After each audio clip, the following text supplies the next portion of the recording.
ইরানের বিপ্লবী গার্ড বাহিনী আইআরজিসি জানিয়েছে, উপসাগরীয় অঞ্চলে মার্কিন বাহিনীর জাহাজ লক্ষ্য করে আঘাত হানা হয়েছে। সংস্থাটি জানিয়েছে, অপারেশন ট্রু প্রমিস 4-এ কাতার, দুবাই ও বাহরাইনে অবস্থিত মার্কিন ঘাঁটিগুলো ধ্বংস করা হয়েছে।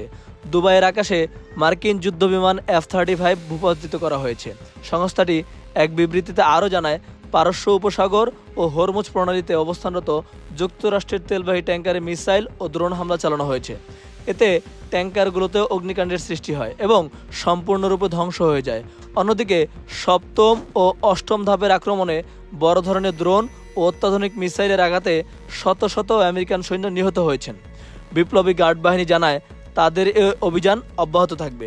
কুয়েতে অবস্থিত আলী আল সালেম নৌঘাঁটি সম্পূর্ণরূপে ধ্বংস করে দেওয়া হয়েছে বলে জানিয়েছে সংস্থাটি।